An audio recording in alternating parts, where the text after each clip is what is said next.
Go ahead and bring in Kate Tulenko. She's the CEO of Corvus Health, a global health firm.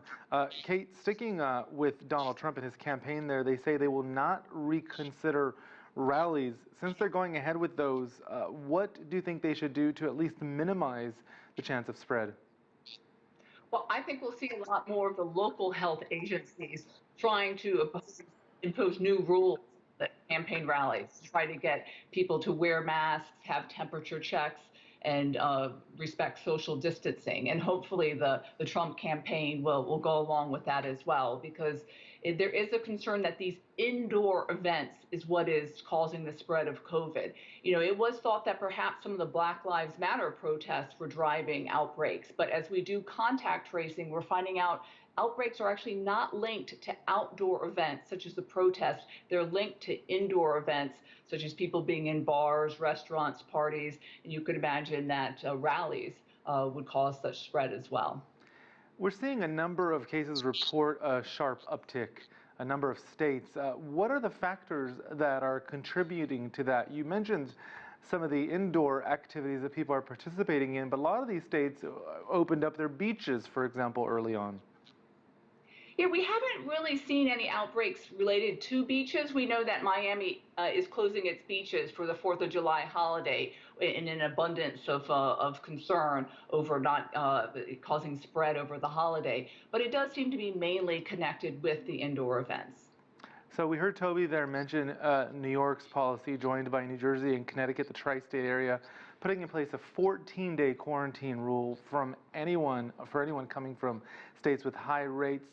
How practical is that, and how effective is that?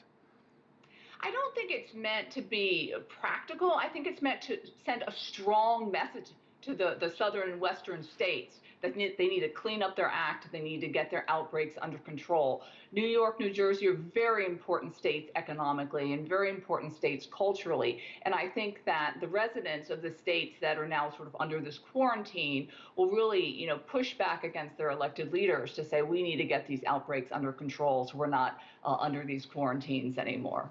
We keep hearing a lot about confirmed cases in the U.S. If they are able to implement them, it's $2,000 for the first offense, $5,000 for a second offense, and $10,000 if you cause harm. So if you even infect one other person, which could be defined as causing harm, you would be fined $10,000. Kate, we keep hearing a lot about confirmed cases approaching around 2.5 million in the U.S. cumulatively.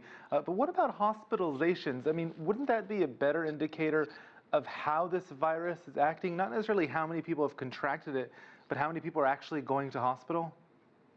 I think that certainly the biggest concern is how overwhelmed ICUs and hospitals are. So I think in some way that is the best measure. And we do know that with a lot of these new outbreaks, we do see a lot more younger people who are less likely to die, but often still being hospitalized. And in Miami, Houston, and parts of California, we do see ICUs overwhelmed, and that is concerning. And also the overwhelming of ICUs is a counter argument to the argument that's saying, oh, well, we see these cases just because we're testing more. That's not the case. We're really testing just about the same as we were a month ago, but the positivity rate is higher, often in many communities exceeding 10%, and we're seeing more people hospitalized.